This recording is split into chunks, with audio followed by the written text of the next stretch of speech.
The opening scene shows a student named Josh Ockman, who is quickly walking towards the university building. On his way, he sees a mysterious figure in a bike side mirror, but it vanishes when he takes a second glance. Although this alarms him briefly, he dismisses it and proceeds to the library by taking an elevator with an elderly man. Upon entering the library, Josh finds it strangely dim and deserted. He calls out for his friend, Douglas Ziegler, whom he was supposed to meet there, but there is no response, leaving him feeling anxious. Despite his unease, Josh cautiously explores the library. At one point, he is startled by the same old man's sudden appearance, causing him to drop some books from the shelf. As he picks up the books, the old man departs with his rusty book cart. Still searching for his friend, Josh witnesses unsettling events, such as flickering tube lights, books falling from shelves, and the old man's cart moving on its own. Peeves is here. Curious, he approaches the cart, only to be confronted by a terrifying, screaming face, which scares the life out of him. Just then, a creepy humanoid spirit with long fingers grabs Josh's head and drains the life force from his body. Josh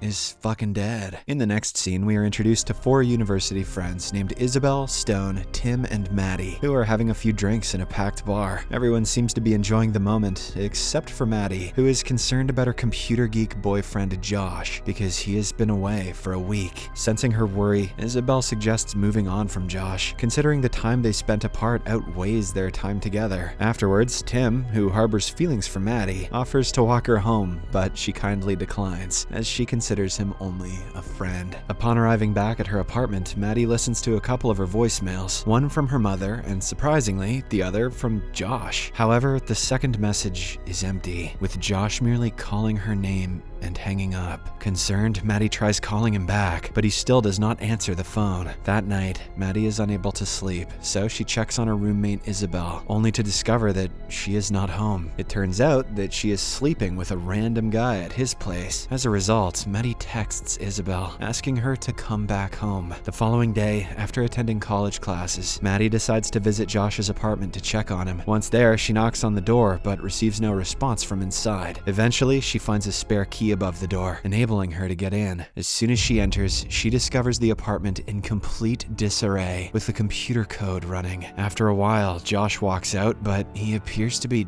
different. Not quite himself. Maddie asks where he had been and why he hadn't been answering the phone. However, instead of answering her, he rolls up an Ethernet cable and heads into a room, telling her to wait in the kitchen. While waiting, she finds Josh's pet cat locked in a closet and dying from severe malnutrition. Distressed, Maddie rushes to ask Josh about what's going on, but to her complete shock, he has committed the unthinkable, using the Ethernet cable. Dark and nerdy. In the aftermath of this traumatic event, Maddie suffers mentally, so she seeks help from a psychiatrist. During one of her sessions, she breaks down, feeling responsible for not being able to prevent Josh's tragic fate. However, the psychiatrist offers reassurance, telling her that it's not her fault, and that Josh may have hidden his loneliness for a long time. Later that day, Maddie's friends try to console her by sending supportive messages in a group chat, but much to their surprise, they receive messages from Josh's account asking for help. The next day, the 4 friends meet on campus to discuss this strange occurrence. They then speculate that Josh's computer might still be on, and a virus is causing the messages. As a result, Stone decides to go to Josh's apartment and log off the computer. After classes, Stone goes to Josh's place and explores the eerie house. To his horror, he soon sees a pale lady emerging from the wall and advancing towards him. In a panicked state, Stone tries to hide under the bed, but the ghostly entity reaches him and drains his soul, just like what happened to Josh. That's what you get for trying to hide under the bed from a ghost. Freaking idiot. The next day, Maddie calls Stone to inquire if he managed to turn off the computer, but as expected, the possessed Stone doesn't talk much on the phone. Disturbed by the situation, Maddie decides to take matters into her own hands and heads to Josh's apartment. However, she finds the place being cleaned out and vacant by the landlady. Maddie asks about the computer, and the landlady explains that she had already sold it because Josh hadn't paid the rent for several months. Despite this, Maddie traces the computer's buyer, whose name is Dex McCarthy, and pays him a visit. She accuses him of using her boyfriend's computer to send strange messages. Confused, Dex shows her that he hadn't even connected the computer, leaving Maddie Maddie bewildered as she departs. In order to figure out what she was saying, Dex later plugs in the computer and discovers a series of peculiar videos. Among them, one video shows Josh taking a gun and tragically committing the unthinkable. Terrified, Dex calls Maddie and shows her the distressing footage, leaving her deeply unsettled. A few days later, while at college, Maddie receives a package sent by Josh 2 days prior to his death. Inside, she finds rolls of red tape and a message from Josh saying that these tapes keep them out, adding to the mystery and confusion surrounding the events. As days pass by, Maddie begins to experience increasingly terrifying nightmares and visions of horrifying spirits. She also witnesses disturbing scenes of people committing the unthinkable right in front of her. These experiences lead her to believe that something evil is pursuing her. One day, she visits her psychiatrist, but even he dismisses her claims as hallucinations. Trying to accept this explanation, Maddie attempts to maintain her normal daily routine and attends college.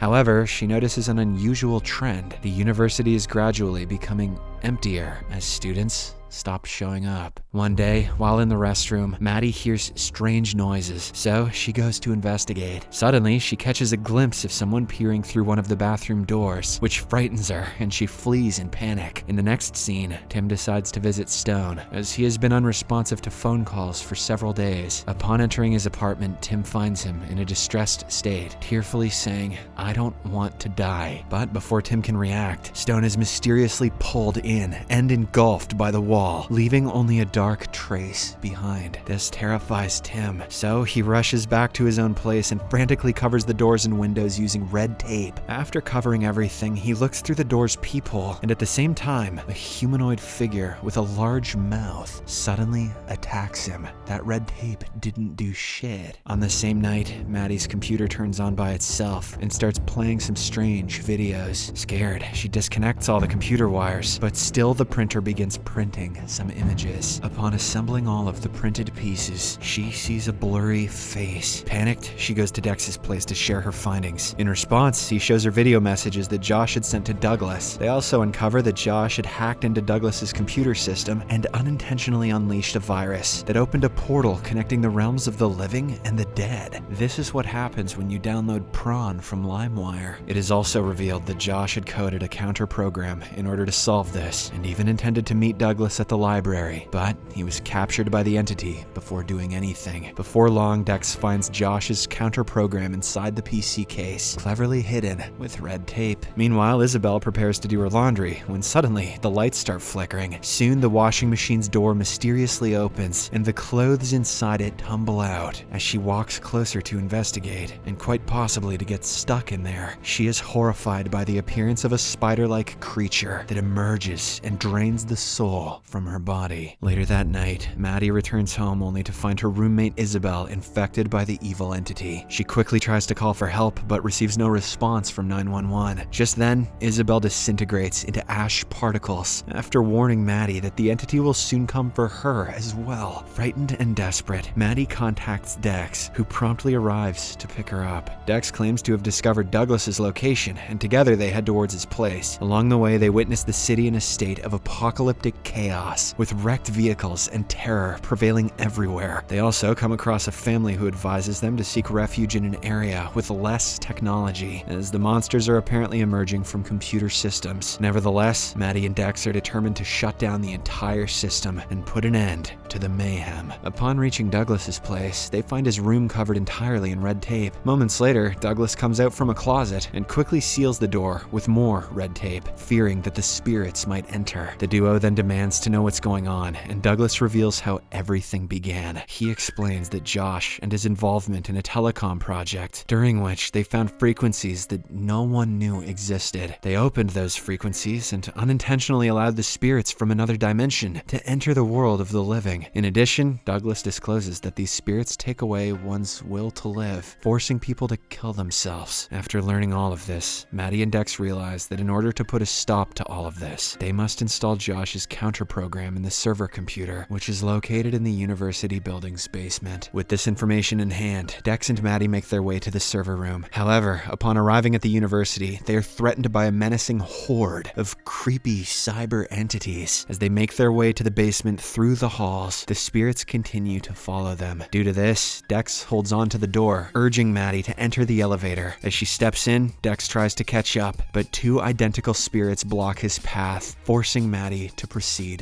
alone. Descending towards the basement, the power suddenly goes out, causing the elevator to stop. Nevertheless, Maddie manages to escape from the stalled elevator and enters the server room. Inside, she is confronted by one of the cyber spirits, who approaches her slowly. Moments later, she finds herself surrounded by numerous ghostly arms that seem poised to engulf her. It appears as if she is going to meet her doom, but right then, Dex arrives and rescues her, warning her not to look into the spirit's face. Following this, Dex proceeds to the main computer and installs the counter program. This causes the system to crash, vanishing the spirits for the time being. Minutes later, the system reboots automatically, and the spirits reappear, forcing Maddie and Dex to flee the city by car. They drive a considerable distance and then pull over to rest in the car. Not long after, they are awakened by a radio broadcast from the army, announcing the locations of several safe zones where there are no internet connections, cell phones, or televisions. But before they can react to the news, they are attacked by a four-armed humanoid entity. Despite this intense confrontation, Dex manages to start the car and drive to an area with minimal signal, leaving the spirit behind. Finally, the two make their way to a safe zone, and the movie ends with Maddie's voiceover reflecting on their new reality. We can never go back. The cities are theirs. Our lives are